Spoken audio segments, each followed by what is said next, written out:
Eu penso que o exercício do debate que nós realizamos aqui é extremamente importante. Eu, particularmente, fico muito contente porque é a primeira vez que eu estou participando desse encontro, né? Eu sou dirigente sindical da Bahia, hoje na condição de dirigente nacional da CTB.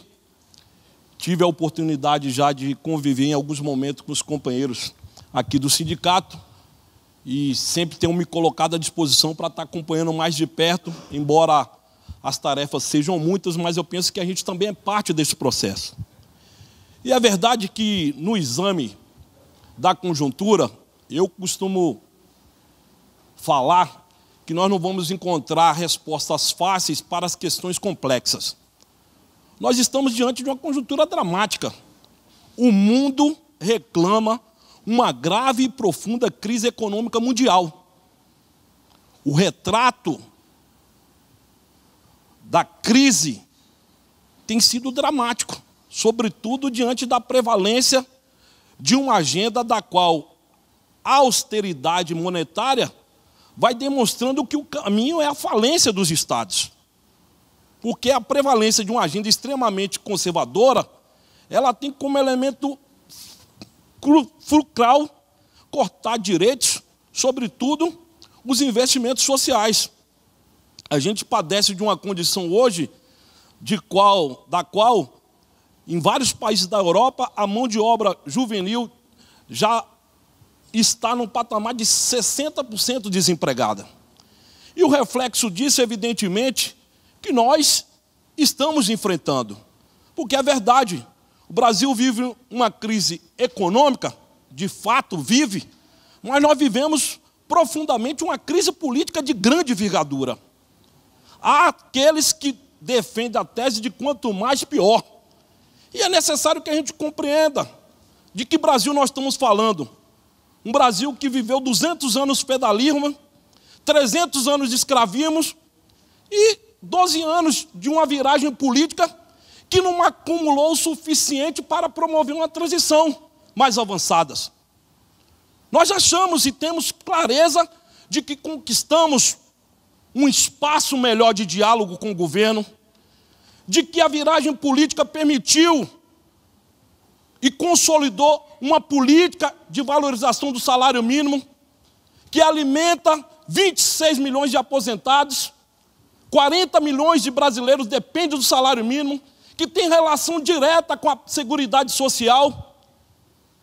Mesmo nesse ambiente de crise, se a gente fazer uma leitura do que foi os acordos salariais no ano passado, segundo o DIEESE, 96% dos acordos conseguiu, além da reposição da inflação, um aumento real de salário. Mas é claro, essa ofensiva conservadora, ela depõe contra a possibilidade da retomada do desenvolvimento. E eu penso que se de certa forma o movimento não encontrou ainda o real caminho para promover essa transição, é bom que fique claro que o centro, a centralidade da disputa, não deve se passar por questões corporativas, uma visão mesquinha da luta. O movimento sindical, na minha opinião, não é uma ilha. A questão que dificulta e que está criando dificuldade para a gente sair dessa ofensiva da qual a direita se utiliza do discurso, da moralidade, conduz o país a uma instabilidade e faz coro com o rentismo. Porque quem mais ganha com a crise são os banqueiros. E a prova em conteste é que a cada trimestre os bancos vão batendo lucro e lucro, recorde de lucros. A lucratividade crescente. Os ricos ganham mais com a crise.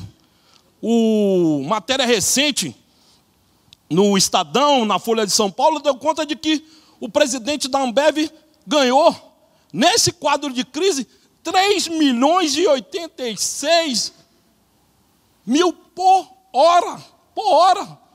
Então é um negócio que a gente precisa conceber de que, de fato, o que une o movimento sindical, efetivamente, é construir o caminho para a gente fortalecer cada vez mais a nossa unidade e os laços de solidariedade. E não há outro caminho que não seja alterar o curso da política macroeconômica. Há um erro de condução e essa postura pode levar, sim, o país a uma recessão profunda. porque a escolha por uma política de juros altos, elevado superávit primário e um câmbio que não diz para onde vai, porque o quadro da indústria nacional é dramático, e nós precisamos sim recuperar a produção nacional, sobretudo a Petrobras, essa operação política desencadeada, chamada Operação Lava Jato, que nós temos que conceber que é necessário separar o joio do trigo. O lugar de bandido é na cadeia. Agora, nós não podemos permitir que a Petrobras padeça de um projeto de envergadura, porque tem muita empresa de capital estrangeiro querendo abancanhar o petróleo do pré-sal. Como é que nós vamos construir a pátria educadora se nós não conseguimos colocar a Petrobras num patamar de elevada produção? E é necessário que a gente também enxergue qual é o valor do barril do petróleo hoje no mundo. Todos esses elementos vão depondo quanto à possibilidade da retomada do crescimento. E ao enfrentar, nós temos que ter unidade. Nós temos que ter a compreensão que nós estamos tendo dificuldade. E não é à toa que nós estamos caminhando. De um lado, tem uma frente chamada Povo Sem Medo. E esse povo sem medo é o povo que nós podemos trabalhar, porque é um povo consequente. Não é o povo sem medo do Oriente Médio, financiado pelo imperialismo americano, do Talibã, o Estado Islâmico. O povo sem medo é aquele povo que vai para a rua, que levanta as bandeiras, que não tem vergonha de defender a democracia, defender a Petrobras, defender os direitos sociais e trabalhistas e o mandato constitucional da presidenta Dilma. Por quê?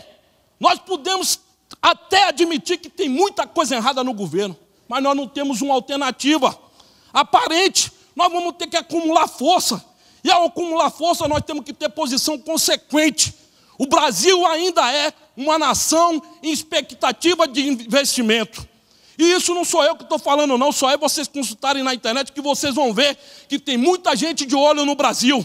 As empresas de capital estrangeiro querem se disputar a Petrobras, querem acabar com o regime de partilha, porque o governo hoje tem um controle da exploração do petróleo. Então o jogo é bruto e nós não devemos jogar na rendição. Nós acreditamos que o caminho para enfrentar o desafio é fazer uma jornada de luta e estamos dispostos, porque os prenúncios que aí estão na mídia é de que vem uma nova reforma da Previdência. O fator 85-95 e a progressividade não vai parar por aí. E se a gente ficar pensando que a aposentadoria é coisa de quem está com cabelo branco, está equivocado. Nós temos que fazer um dia nacional de luta e trabalhar, se for necessário, a construção de greve geral, sim, por que não? A greve geral não se constrói por decreto. Greve geral se constrói de forma consequente, ganhando os trabalhadores. Eu até falo de vez em quando com os companheiros do PSTU, Adilson, eles me perguntam, Adilson, vamos fazer a greve geral? Eu disse, estou de acordo. Agora vamos parar um minuto o metrô, porque as coisas não são fáceis. A gente precisa construir um ambiente diferente desse que aí está. E ao responder à crise, saber enxergar que nós perdemos muito espaço.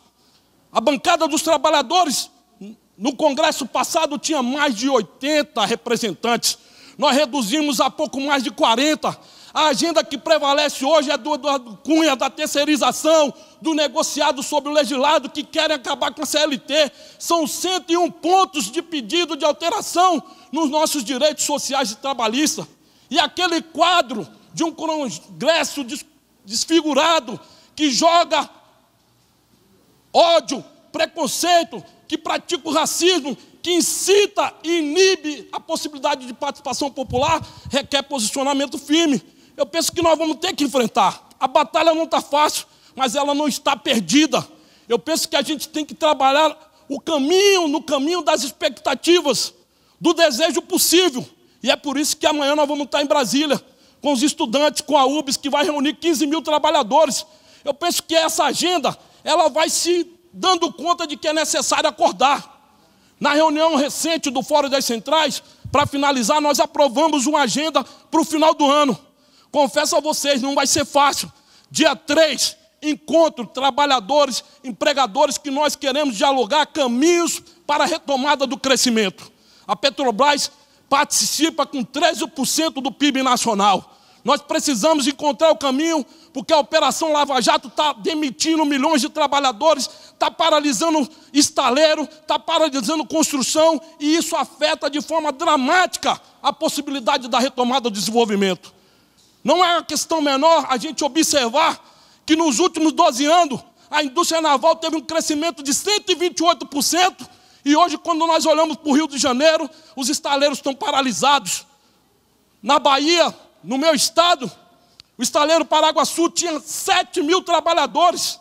Foram todos demitidos, porque a Operação Lava Jato impossibilita a possibilidade de uma transição necessária para que a gente possa voltar ao caminho do desenvolvimento. Então, finalizo dizendo que é necessário enfrentar o debate nacional, não descartar o debate local, porque o picolé de chuchu é também esse governo que faz coro com aquela política do desmando. Não é à toa que o Alckmin escondeu os documentos sigilosos que diz respeito à vida do nosso povo. Isso se relaciona ao esquema de caixa preta na Sabesp, no metrô. E é exatamente diante desse quadro que eu penso que o movimento deve se reafirmar, buscando promover uma efervescência política, enfrentando o problema da desorganização das escolas e retomando o patamar da luta, que eu penso que não há outro caminho. Trabalhadores têm que estar unidos para enfrentar a crise. Na crise política, não existe outra resposta que não seja luta política.